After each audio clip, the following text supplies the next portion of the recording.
Kuruvan Geetamritam Dadau Lokatrayopakaraya Tasmai Krishnatmane Namaha. Hare Krishna. Welcome back to our Bhagavad Gita Bhakti Shastri course. We'll look to discuss now on Karma Yoga. Till now we have discussed the superiority of Karma Kanda over Karma Yoga from verses 38 to 46. Now we will discuss how Karma Yoga is to be practiced. Now in this section, we can see this section in the chronological flow of the Gita as talking about Karma Yoga. At the same time, these characteristics can also apply to Bhakti Yoga. So that we get an eternal result, that it requires one-pointed intelligence. This can apply to general transcendence and it can also apply to Bhakti Yoga. So within the sequential flow of the Bhagavad Gita, because Krishna has not explicitly referred to himself, it refers to Karma Yoga. But Srila Prabhupada connects everything in the Gita with its ultimate conclusion. And in that perspective, all this section can be seen as referring to Krishna consciousness also. So we will discuss about this topic more in detail as we move forward. So now let us look at one of the most widely quoted verses in the Gita. It is a verse which is often quoted but very rarely and clearly understood. So, karmannevadhikaraste ma phaleshu kadachana ma karma phalaheturbhur ma te sangostva karmani.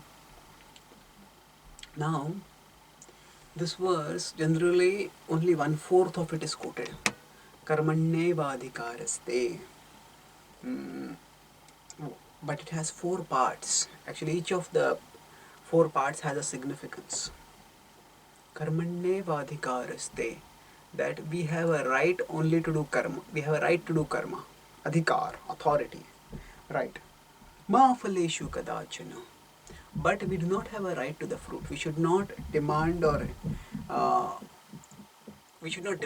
fruit. Ma karma phalaheturbhur.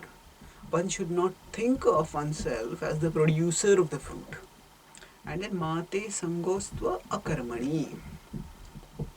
We should not think that because I shouldn't get the fruit, so then I will not do karma only. So let us look at these 4 parts and try to understand what this verse is actually talking about.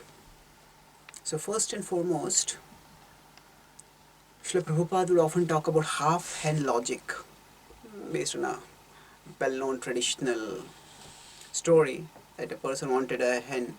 Had a hen which could give eggs, golden eggs. The person thought, oh, the tail part of the hen is giving eggs. The front part doesn't give anything, I have to feed it, so let me just cut off the front part. And then the hen was killed, and then there were no eggs at all. So like that, if we just take half of the hen, then we don't get proper results. So what does this half hen refer to? If you only take from the Bhagavad Gita those sections which are conducive to us, and not conducive in the sense that they are at our level of spiritual advancement, but which simply fit into our worldview, and we reject those which don't fit into our worldview, then we miss out on much of what the Bhagavad Gita can offer us. So what are the things that Bhagavad Gita can offer us? It can offer us all-round elevation in our understanding of ourselves and God and our relationship with Him. So that understanding can come only when we open ourselves. So our half-hen logic means only accepting one part of the hen. So actually, with respect to the Bhagavad Gita, people often use not just half-hen logic with respect to this specific verse, but there is what you could say even quarter-hen logic. Quarter-hen logic means this verse has 4 parts, but most people only quote one part. Karmannevadhikaraste. So, Karmannevadhikaraste. I have a right to do my work. So actually speaking, what is it verse actually talking about here? So if you look at the flow of the Gita previously, essentially Krishna is talking, seek the eternal. Don't seek the temporary. He has not explicitly stated that, but he has talked about the eternal, the soul, in 2.11 to 30. And then he has said, okay, now be detached from the material. That's what has been the theme from 2.38 onwards, Sukhe Dukhe Same Krutva. So That means you are the eternal soul and everything material is superficial. So don't be excited about that. Be equipoised amidst happiness and distress. And then after that, he talks then about the superiority of this over seeking materially good things. So now he's describing how one we should live by which one can attain that eternal. So let's look at the four parts. First is karmanye eva adhikaraste. That all of us have a right to do the work. What does it refer to? Actually, most people think that we have a right to the results. We don't care whether we have a right to the work or not. We care for the result. Like students, often they don't want to study, but they want to get good marks. And that's why there are all kinds of study guide, which has a last minute revision, last minute study. And they say, oh, this you study and you will get the top marks. Or people also feel that. In general, people think I have a right to the results. And with the least possible effort that I can put in and I can get the result, that's great. Few people think that I have a right to the work. But Bhagavad Gita seems to say exactly the opposite. You have a right to the work. But do not consider that you have a right to the fruits. What does it actually mean? See, work is performed in the world not just for its material results, but also for its spiritual results. How can work produce any spiritual result? It depends on what kind of work it is. If one is just doing one's own activities, not according to scripture, but according to ordinary worldly standards of what is right and what is wrong, then one will just continue at the ordinary worldly level. But if one understands spiritual knowledge and tries to practice spiritual knowledge, then one understands that I am the soul and I have to rise to the level of the soul. So how will I rise to the level of the soul? By purifying myself. What does it mean to purify myself? It means that the soul is Satchidananda, and everything that causes the soul to forget its Satchidananda nature is in one sense impurity. Now those which are grossly sensual, gross sensory or immoral pleasures, they are considered to be very impure. And from the spiritual point of view, they are extremely anti-spiritual. They choke and check our spiritual life. But so when we say that we have a right to the work, just like when the student studies, the purpose of study primarily is learning. And then a byproduct of learning is good performance in exams. So the purpose of study is what? Learning. It's inner growth. And actually when we apply ourselves to study, it is not just that we learn the subject that we are studying. Actually by that even our mind grows. By mind I'm not referring to the aspect of the mind as we use it normally. We use the word mind often to refer to that part of our being which is always very restless, which is always filled with feelings and which drags us down.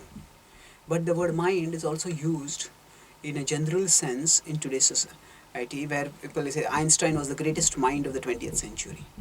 So mind refers to the faculty for deep thought which we have.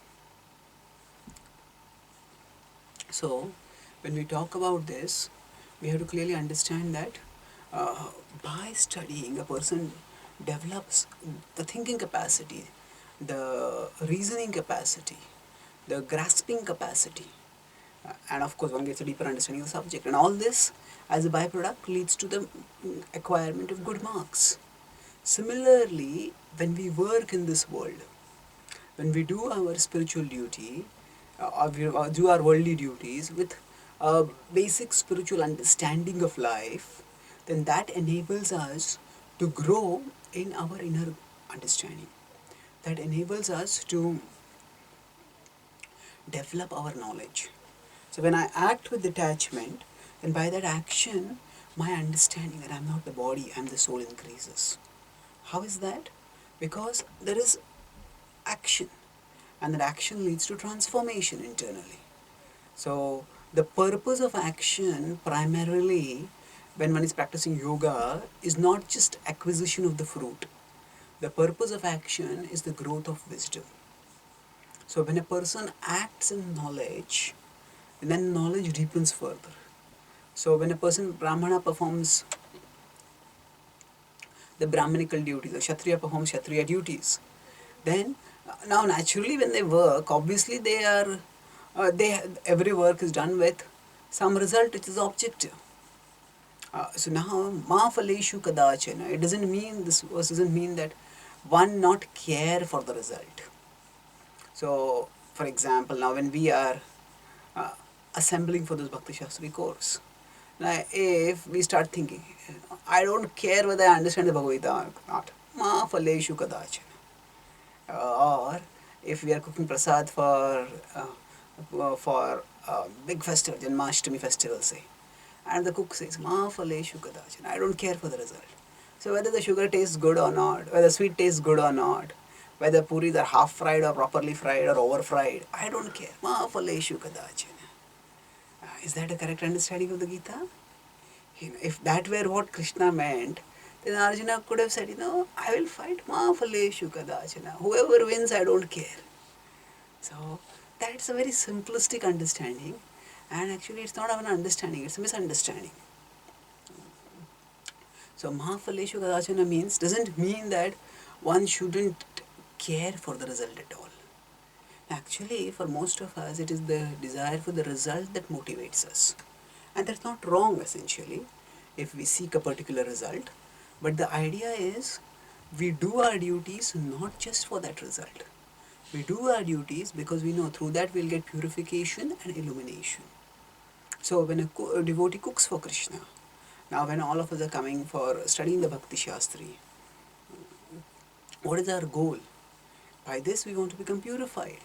By hearing Krishna Katha, by understanding Krishna Katha, by trying to internalize it, we get these two results. One is purification and the other is illumination. Purification means all the impurities subside because we are coming in contact with Krishna. Illumination means our spiritual understanding also increases. So this is what we primarily seek when we do our services. So when we take darshan of the deities, when we cook, yes, we want to get things cooked well because they are for Krishna. That is true. But that is not our primary objective. Our primary objective is to please Krishna, and Krishna is pleased not just by our results. Krishna is pleased by our endeavor. So if we do our service wholeheartedly, then even if the result doesn't come out, Krishna is pleased. So essentially now I've talked of working at three different levels. First is the way most people work to get the results. Why does the student study? Oh, I want marks in my exam. So why do we as devotees distribute books? Oh, because we want our name to be announced. Top book distributor in the temple. Like that. So we do it straight for the results. Second is we do it because it will purify us. If I'm doing service, it will purify me. That's a good. Highest motive is I do this because I want to please Krishna. Now, among these three levels of motivations, if you see, if I do the activity just for the sake of the results, then if I don't get the results, why did I do it? I simply wasted my time doing all this. That's how we feel. Why did I waste my time like this? And even if I do it, always the thought is, oh, will I get the result? Will I get the result? Will I get the result? So then our consciousness is not really very spiritual. But then when we want to do it for purification, that is good. We understand, why am I doing this activity? Because I'll get purified. So when we give class, when we hear class, now we do have, after the Bhakti Shastri course, we will have exams. And there will be marking system and different devotees will get different marks. Someone will come first, someone will come second, someone will come last. So is this necessarily bad? No. We can have marking system. But our goal in studying Bhakti Shastri is not just to get marks. Our goal is to purify ourselves. We understand that by giving serious thought on Krishna's message, as it is systematically presented through the Bhakti Shastri books, we will become purified. So this motive also frees us from dependence on the results, and that actually is very liberating. If whatever we do is simply dependent on the results, then it creates a lot of insecurity. Will I get it? Will I not get it? Will I get it? Will I not get it? So if we don't want that sort of insecurity, then it's important for us to recognize that there are better things that we can do in life. That we just don't have to let our mental energy get sucked up in uh, bothering about whether we'll get the result or not. We use our mental energy to offer the result to Krishna and to do our endeavor for Krishna's sake. That means that Krishna, whatever I'm doing, I'm doing this for your pleasure. So when we think of it this way and do it this way, then irrespective of whether the result comes out wonderfully or not, we decide to share Krishna's message, and sometimes we go out and distribute 100 books, and sometimes even 2 books are difficult to be distributed. So it doesn't matter, because in all situations we are actually pleasing Krishna. If our endeavor is wholehearted, we are pleasing Krishna. So here when Krishna says you have a right to the work but not a right to the result, that does not mean that we don't care about the result or we don't strive to produce the result. But our primary motive is not acquiring the result. Our primary motive at the level of Karma Yoga is purification, at the level of Bhakti Yoga is pleasure of Krishna. This is how we understand this. If my goal is just the material result, then I cannot have spiritual consciousness. And if I can't have spiritual consciousness, then I can't make spiritual advancement. Now, why can't I have spiritual advancement if my goal is the result? Because if my goal is just the result, then I will constantly be thinking about the result. I can't think about anything else. And that makes me weak. And ma karma phala hetur bhur. So then, if I don't want to be weak in terms of not being overcome by the craving for the result, there's one more level of detachment. First level of detachment is that I don't become attached to the result. I don't become emotionally dependent on the result as the motivation for my action. But after that, it is also ma karma phala hetur bhur. Do not think that you are producing the result. Ma karma phala hetur bhur. Do not think that you are the cause of the result. Now, how is that possible? A cricketer may say that in the last ball we needed 6 to win and I hit a sixer. I won the match. I am the champion. I did it. So student may say, I had to give a class and I gave the class. I prepared for hours. I am the karma phala hetu. If I had not done it, the result would not have come out. So how can somebody say that, do not think that you are the cause of the result? See, Krishna's message is very profound, and what we have to understand is, when he says ma karma phala heturpur, means that do not think that you are the only cause of the result. We'll discuss about action in more depth later, but the important point to recognize here is that all of us, we want results, but at the same time, deep within we know that the results are not entirely in our hands. Even in sports where we see that the player's performance matters so much. They say the batsman hits a sixer on the last ball, or the bowler gets a clean ball on the last ball. It depends on the performance. But even all the best cricketers and the cricket fans know that there are factors which are beyond human control also, and they play a role. And there are many cricketers who have their own set of superstitions. Some cricketers, they just, was a famous cricketer who would, whenever he would play, he would have a particular red colored handkerchief, coming out 1/3 from the pocket. And you always look, if that handkerchief is too much inside, you consider that's bad luck. And if the handkerchief is too much outside, that's also bad luck. If the handkerchief is not there only, that's super bad luck. And he would think that as long as that handkerchief is 1/3 outside, red colored handkerchief, no, that is some good omen. Or there's another cricketer, he had the idea that when he would go out to play, he would tell others, He would go before that to the washroom and make sure all the lids of the washroom, the commodes would be closed. And he said if any lid would be open, and he would tell his team members, make sure everything is closed. I say, what is the correlation between batting over there and whether the cupboards are closed or not? Or some other players, they would wear some amulet, something in the arm. Somebody, there's a famous tennis player who would have a earring only in one ear. This is a good luck charm. Now we may say, this is also superstitious. Now, if you look at these players, they are not foolish. They may be acting foolishly in certain ways, but the point is, these are all their ways in which they are recognizing that there is something beyond their control, and that which is beyond their control needs to go their way for the results to come out. So when you say that they are not foolish, that means that they also know that their performance matters. That's why they are playing, and they know that their performance matters. But they also know that there is something beyond their performance which also matters. So there is the way people may use the name destiny, fate, chance, whatever. There are different names that can be used to refer to it. But the simple fact is there are factors beyond our control which matter, and they matter a lot. So when we recognize how much they matter, then we get the impetus, the motivation to find out what they are, and then to see how we can align ourselves with them. So that is a different subject entirely.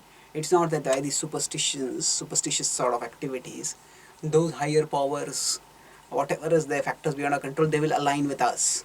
That's not the point here. The point is an acknowledgement of factors beyond our control. So when Krishna says Ma karma phala heturbhur, his point is that do not think of yourself as the only cause of the result.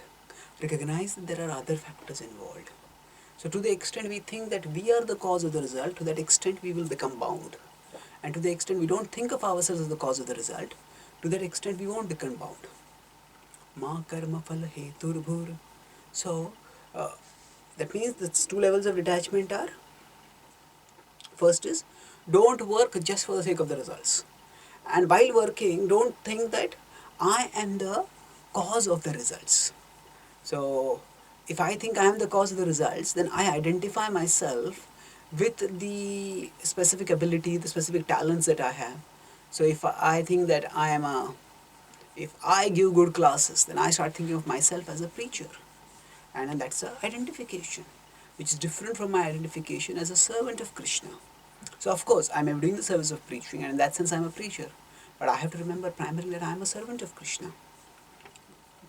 So in this way, by this inner consciousness, one can stay detached. One doesn't think oneself to be the cause of the fruits of action, and one doesn't work just for the sake of fruit of action. This is, we discussed till now, 2.47 ABC. Now the D part of 2.47 is Mahate Sangostva Karmani.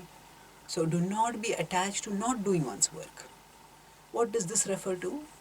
Actually, when I start working, then if I am told, okay, appear for this exam, if somebody is told, appear for this exam, but you won't get any marks for it. You won't get any certificate, you won't get any credits. And I said, okay, if I'm not going to get anything, better let me not do it only. You will no credit you will get. Then why should I do it? No, you don't think like this. Don't be attached to inaction. Why? Because actually it is action which purifies us.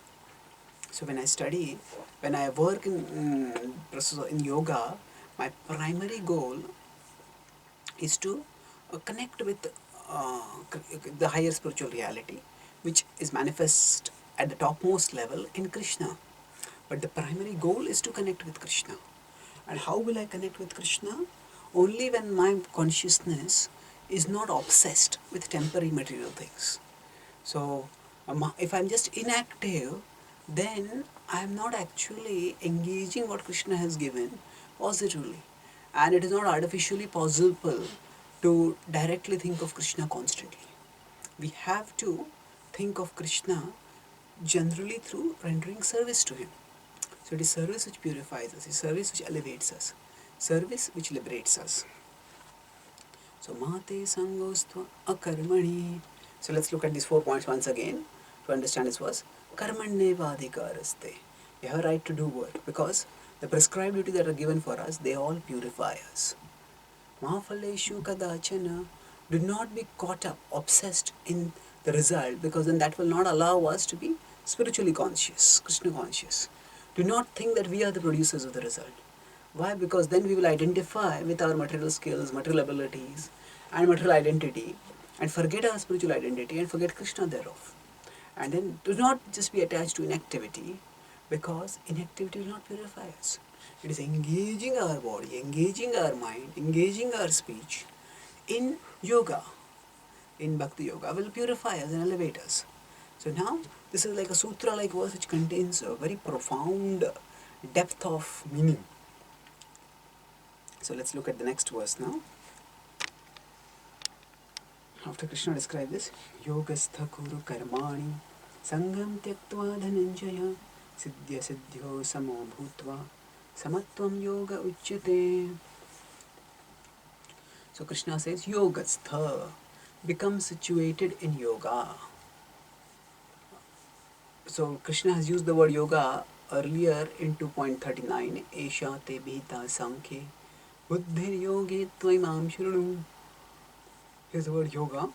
And then in that same verse, the word yoga also comes on again. Buddhya yukto yaya partha.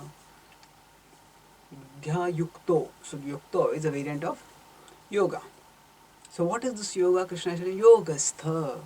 Be situated in yoga. Krishna had told in 2.39 that now I'll describe this knowledge of Sankhya in terms of yoga, by which you will be able to stay free from karmic bondage. So here Krishna is describing that. And Yogastha, be situated in yoga and do your karma, karmani, kuru karmani, do your karma. So, sangam tyaktva dhananjaya, how does one do one's work? Karma without attachment to the fruits, sangam tyaktva. And siddhya siddhyo samo bhutva. So what does it mean to be detached from worldly fruits? That means whatever one gets, whether one gets success or failure, stay equipoised, siddhya siddhyo samo bhutva. And such some equanimity, such being equipoised is called as yoga. Isamatvam yoga uchyate. This is fascinating. Krishna is giving like a sutra-like definition of yoga, and he will give one more definition of yoga in a verse in this section of the Gita itself. So here let's look at this definition of yoga as samatvam, equanimity, being equal. Now we may say we know what yoga means. Yoga is to connect with Krishna. Yoga, yuj, so it comes from yuja, physically, not physically but spiritually, we connect with Krishna. So physically people think of yoga as yogasanas. We have earlier discussed that as only, the yogasanas are only one limb of one kind of yoga. There's Ashtanga yoga, out of which it is, which has 8 limbs, out of which is one limb. And there are many different kinds of yoga also, karma yoga, dhyana yoga, jnana yoga. So in this way, when we understand that is just one type of yoga, then we become free from the conception of yoga as just being physical exercises. But the word yoga, then we generally hear that yoga means connection. Connection with Krishna, connection of the Atma with the Paramatma. Then why is Krishna telling over here, Samatvam yoga uchyate? Such equanimity is called as yoga. And such equanimity is the platform for the practice of yoga. When can I connect with Krishna? If my consciousness is locked to material things, want this, want this, want this, want this, want this, want this. If my consciousness is locked to material things, then I cannot think of other things. How will I be able to think about other things? So, when I am equipoised about material things, then I can look beyond matter and I can think of the spiritual reality. So, Samatvam Yoga Uchyate means that equanimity towards material things creates the foundation by which we can practice spiritual life. So this is how we understand this whole phase. The point is, be calm, be focused, be clear. So, be equipoised. There's nothing in this world to get too excited about. There's nothing in this world to get too agitated about. Because it's all temporary. So when one understands this, there are these two kinds of distractions that we have in this world. One is distraction by pleasure, the other is distraction by pain. So when we have either of these distractions, distraction by pleasure or distraction by pain, we get excited or we get agitated. But when we understand that actually neither matters. Why neither matters? Because both are temporary. So therefore, when we don't get too excited by these things, then we can focus on what is the long-term goal. Suppose a person is driving by car and is very excited. What is here? What is there? What is there? What is there? He is constantly looking at this side, that side, this side, that side. Then I can't focus. And I can't see where I am going. I can't go very fast. In fact, I may go to the accident also if I'm not looking where I'm going. So yoga means what? Yoga just means connection with the spiritual truth, with ultimate spiritual truth, Krishna. But how will that connection happen? That will happen when I'm just not looking here, looking there at material things. So this looking here, looking there happens because of my excessive agitation with the material things. So if I work calmly, then I can stay focused on spiritual reality. Samatvam yoga uchyate. This is actually the art of yoga, staying focused. Now, after this, Krishna will describe. He now very categorical verse he says, by which the earlier recommendation to do karma kanda is put down. Dhuren yavaram karma, buddhi yoga dhananjaya, buddhav sharanam anvichya, kripana falahe tavaha. Dhuren hi, dhuren, we keep it far away. Avaram karma. So vara is benediction. Avara is the opposite of benediction. Avaram karma is inauspicious work. Prabhupada calls it abominable work. Durena hi avaram karma. Buddhi yoga dhananjaya. So, O Dhananjaya, put aside, we should practice Buddhi yoga. The practice of Buddhi. What is Buddhi yoga? Krishna has mentioned this in 2.39 earlier. So, Buddhir yoge tu imam shunu. So, practice Buddhi yoga. Buddhau sharanam anvichya. And Krishna has not revealed about himself positively over here. That is why he doesn't talk surrender to me. He takes sharanam of buddhi. He tells, take sharanam of buddhi. That means take refuge in wisdom. Kripanaha falahe tavaha. So those who work for gaining fruits, they are kripanaha. They are short-sighted. They are narrow-minded. They are closed in their conceptions and in their aspirations. They don't think big enough. Dhurena hi avaram karma. So Krishna is telling, with intelligence, keep away inauspicious work and don't seek the fruits of work. So what does it actually mean? Actually, Krishna has earlier talked about karma kanda, and he has said that, okay, aspire for, you can get to heaven if you win, if you lose, and you will get the earth if you win. Therefore fight. And that was 2.37. Then 2.38 Krishna said, fight with equanimity. We don't bother about profit, loss, gain, victory, defeat. So then Krishna is explaining why he's talking about two different things. There are two different levels of messages going on over here. So now Krishna is telling that that what I told you earlier, the calculations of karma kanda. Okay, if I do this, I'll get that. If I do this, I'll get that. At a material level, he said that is all avaram karma. So those who work for fruits, they are falahetavaha. They are, because they are falahetavaha, so they are krupanaha, Krishna says. Now what does krupanaha mean? Krupanaha means narrow-minded. Krupana, those who are not far-sighted. So human life can give us enormous returns. In fact, although the human life is temporary, it can give us eternal results. But those who turn away and seek not the eternal but seek the temporary, they suffer. And what is their suffering? Their suffering is that they stay on in the cycle of birth and death. So if one wants to go beyond the cycle of birth and death, the only way is by not being caught up with things, infatuated with things which are within the cycle of birth and death. So buddhav sharanam anvichya, surrender with intelligence, and you surrender, take refuge in wisdom. What is that wisdom? I'm not the body, I'm the soul. Soul is eternal and I should seek an eternal destination. Durena avaram karma. So this is the verse which will lead to a misunderstanding, which will lead to the question that Arjuna will pose in 3.1 and 2. So what is that misunderstanding? We will discuss when we come to 3.1 and 2. But here Krishna is basically telling, oh, give up karma kanda and practice karma yoga. And how to practice karma yoga? By using buddhi. So kripana palahetavaha. So people talk about being ambitious and say, think big, dream big. But actually, whatever people say, think big, dream big, ultimately they think small only. Why? Because they still think of success within the rat race. And the problem with the rat race is that even if we win, we still remain rats. That means the definition of success, the conception of success doesn't change. I want a bigger house, I want a bigger car, I want a bigger job, I want a bigger pay package. It's fine. But how much bigger is big enough? Always, no matter how much I have, I want more. And there is no limit to it. So, that which is never going to satisfy us ultimately, craving for that indicates that we are not intelligent enough in our craving.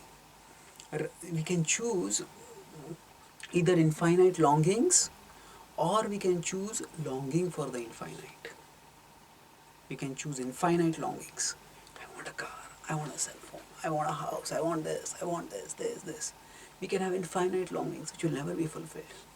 Or we can choose longing for the infinite. Yes, I want the Supreme Lord. I want the infinite to be my goal.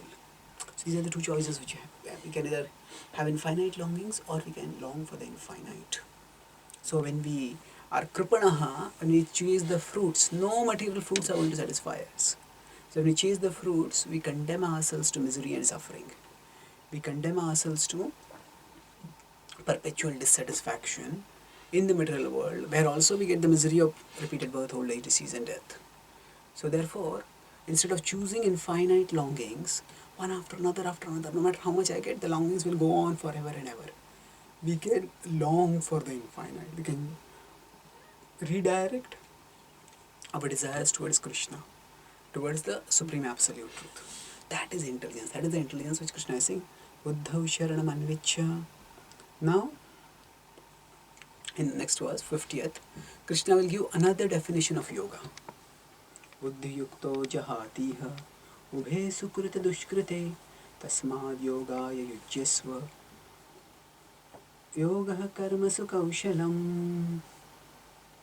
So here we will see that Krishna in this 2.50c is repeating what had come in 2.38c. So yoga, tasmad yoga yujyasva. So in 2.38c was sukhe dukhe same krutva labha labho jayaya tato yuddhaya yujyasva naivam papam apsyasi. So there it was yuddhaya yujyasva, here it is yoga yujyasva. So there it was a specific action which is talked about. They are not identical, but they are similar. So therefore engage in yoga. That's what Krishna is saying over here. There he was saying engage in yuddha. What is the difference between the two? So yoga is a general principle. Yoga can be performed in various ways. So for a Kshatriya, the yoga is performed through fighting. But for others, the yoga may be performed in another way. Brahmanas will perform yoga in another way. Vaishyas will perform yoga in another way. Smat yogaya yujyasva. Therefore engage in yoga. And when one engages in yoga, yoga karmasu kaushalam. This yoga is the art of all work. It's interesting. Kaushala. Kaushala means expertise. So Prabhupada translated that as art. Karma is action. So expertise in work, that is yoga. Yoga karmasu kaushalam. So what is this expertise?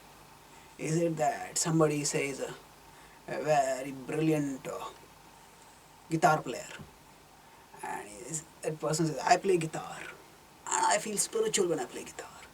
So yoga karmasu kaushalam, the expertise in playing guitar, that is yoga.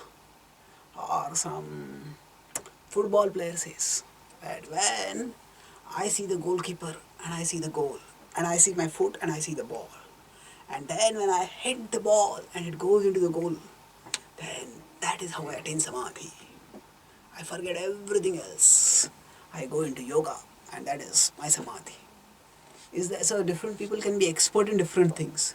So is it the material expertise and the absorption thereof that is yoga? Not exactly. Yes, if somebody is very expert at something and somebody gets absorbed in that thing, one may experience a great fulfillment, which is quite extraordinary as compared to our normal level of existence, where we are bored or distracted or unfocused. But that just because we are absorbed in something doesn't make that something spiritual. What makes something spiritual is its connection with spiritual reality. So yoga means connection with the supreme absolute truth, the supreme spiritual reality, centered in Krishna. In fact, I'm manifesting as Krishna. So yoga karmasu kaushalam means that working in such a way, the expertise of working in such a way that our work becomes spiritually conscious. Our work becomes Krishna conscious. That is actually karmasu kaushalam. So how can I think of Krishna when I am doing my day-to-day work? It's not easy, but I can. And the way I do it is by practicing devotional service, just steadily. So as we keep practicing it, gradually the remembrance of Krishna will become easier, deeper. That's how we grow. Yoga karmasu kaushalam. Yoga is the art of work, expertise in work. Tasmad yogaya yujyasva. Therefore Krishna is saying, now do yoga. So buddhi yukto, use your intelligence. In the previous verse also Krishna talked about buddhi. If you work with buddhi, then what will happen? Ubhe sukrute dushkrite. So sukrita and dushkrite, all the good results of your past work and the bad results of your past work, they will be jahatiha. You will be able to give them up. You will become free. So that means you will attain liberation. That Krishna will mention explicitly in the next verse. And the important point here is Krishna uses also the word that iha. Iha means in this world, in this life itself. So one doesn't necessarily have to go through many lives for gaining liberation. Just in this one life, if one practices devotional service seriously, one can attain liberation. If one practices yoga with diligence, then one can become free from sukrita dushkrita, both jahatiha. How does one have to do? Buddhi. So we use the intelligence that we are given by Krishna, understand the philosophy, and then live according to the philosophy. Then we can become liberated. Yoga karmasu kaushalam. Yoga is the art of all work.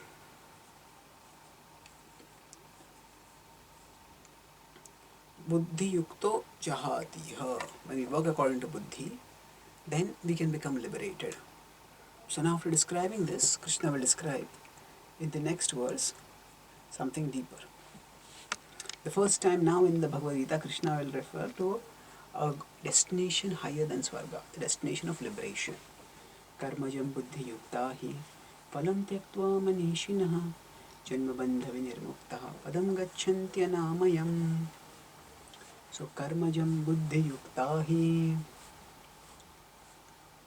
So when one works with buddhi yukta, karmajam, dovetailing one's karma, when one works with buddhi. And what is the essence of the buddhi? Phalam tyaktva manishinaha. One gives up one's attachment to the fruits. Such a person, Krishna says, manishinaha. Manish is a common name. It has a deep meaning. Mana isha. So one who has conquered the mind. Manishinaha. What is the meaning of conquering the mind? Actually, it means that the mind always looks at superficials. Mind doesn't see the deeper reality. When the mind doesn't see the deeper reality, then, actually speaking, the mind cannot think deeper. And when the mind can't think deeper, then the person sees a superficial level of thinking and living. But one who has conquered the mind, the person can see deep truths. Manishinaha. Janma bandha vinirmuktaha. When a person becomes manishinaha, when we are not attracted by external superficial results, but when one is attracted by deeper spiritual realities, then janma bandha vinirmuktaha, we become freed from the cycle of birth and death. And then padam gacchanti anamayam, then we attain the eternal result. Padam gacchanti, we get the supreme eternal result. Anamayam, what is that result? The place which is free from misery. Maya is misery, Anamayam is free from misery. So Krishna, because he's not talked about himself till now, so he doesn't explicitly say that this is the spiritual world. He simply says that that is the abode which is free from all misery. Padam gacchanti anamayam. So when we practice spiritual life in this way, by staying detached from the fruits and by fixing the mind on spiritual reality, then one will attain the destination that is free from all misery. Now after describing this, Krishna will again come to the point of how this is actually, this attainment of Anamaya is beyond even the Vedas. It is a reality which is actually richer and deeper than the reality that is talked about in the Vedas. Now Prabhupada connects this Padam Gacchanti Anamaya. What is that? He said that is Krishna's personal abode, and Prabhupada quotes here the famous verse from the Bhagavatam, which talks about how the devotee attains Krishna's abode very easily. Samashrita ye padapallava plavam mahpadam punyesho murare bhavam buddhir vatsapadam param padam padam padam yadvipadam natesham. So Samashrita ye, those who have taken shelter of padapallava plavam, the boat of the lotus feet of Lord Krishna. What is the characteristic? Mahatpadam. That is the great destination. Punyesho murare. So, one whose yasha, whose glories are all auspicious, that Lord Murare. Bhavambudhir vatsapadam parampadam. Bhava ambudhi, the ocean of material existence. Vatsapadam, that vast ocean becomes as small as the bottom of cow's hoof print, or calf's hoof print actually. Calf's hoof print is very small, so it's tiny. That means that which is impossible becomes easily scalable. Parampadam, they attain the Parampadam, they attain the supreme destination. Not, they don't stay in the place. Padam padam yad vipadam natesham. The place where there's danger at every step, one doesn't stay over there. So, Srila Prabhupada is using this to talk about Anamayam. One doesn't stay in this world but returns back to the spiritual world. Now after describing this, Krishna will move forward, and then he will say that you have to go beyond the Vedas. That he will, with that 53rd, second and 53rd verse, he will conclude this section. Yada te moha kalilam buddhir viditarishyati tada gantasi nirvedam shrotavyasya shrutasya cha. So moha kalilam. Moha kalila is forest. Moha is illusion or delusion. So moha kalilam is the forest of delusion. So Krishna is saying, buddhir viditarishyati. When your intelligence goes beyond the forest of delusion. It's an interesting metaphor. Normally when we say a person is trapped, and the person is in a forest and is lost in the forest, and that person has to come out of the forest. But rarely do we say that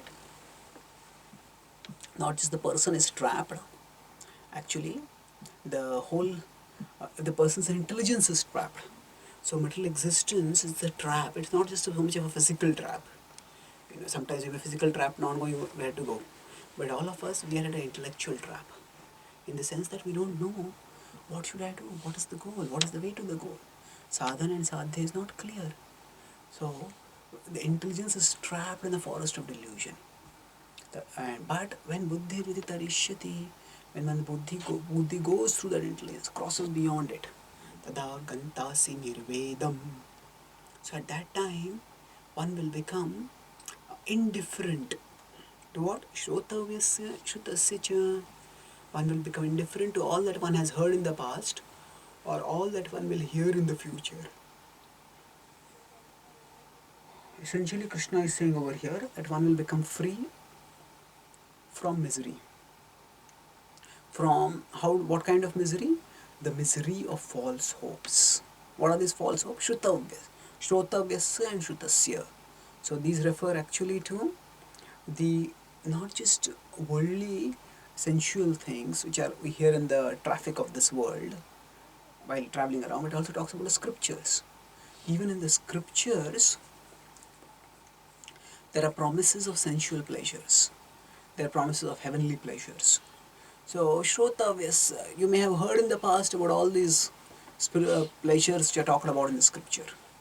And you may hear something more in the scripture also.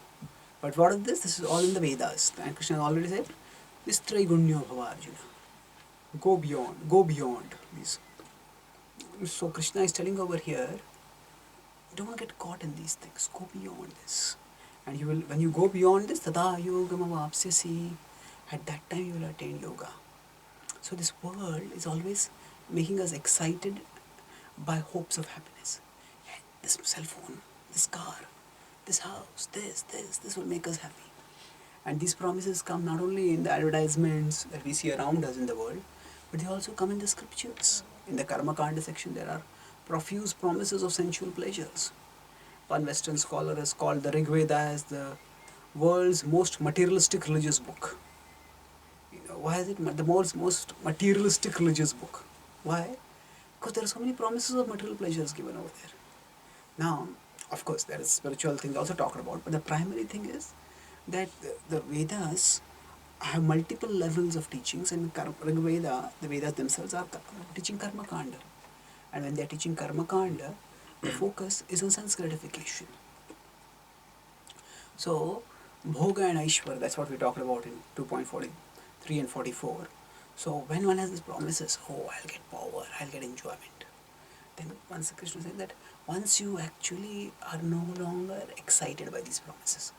Why? Because your vision is understood. You have understood there is a higher reality, there is a richer happiness, there is a deeper fulfillment. And these promises are all peripheral as compared to that.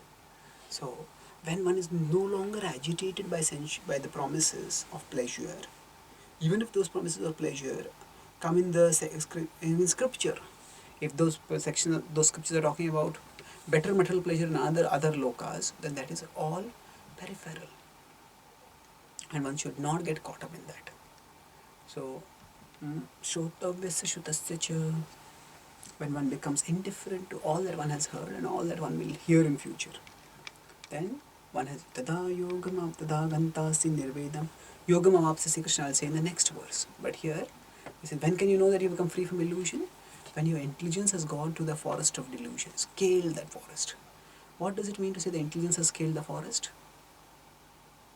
It means that the intelligence is no longer deluded. Should I do this? Should I do that? Should I do that? It's clear. I simply have to return to Krishna. And whatever I have to do to return to Krishna, that's all I have to do. I don't have to do anything else. That understanding when one gets, then one has gone beyond the forest of delusion. In Kulashekar Maharaj's prayers, he says, how even religious rituals, if one does without an understanding of their ultimate purpose of attaining Krishna, if one does religious rituals also without the remembrance of Krishna, then they are useless. So there he says, Amnaya bhisananya aranya ruditam. He gives a long list of things. But the first thing he says, even the study of scripture is like aranya ruditam, crying in the forest. If a child is lost in the forest and cries in the forest, nobody is there to hear. So similarly, there is no one to hear. Amnaya bhisananya aranya ruditam. So all of us, our intelligence is lost in the forest of delusion. Should I do this? Should I do that? Should I do that?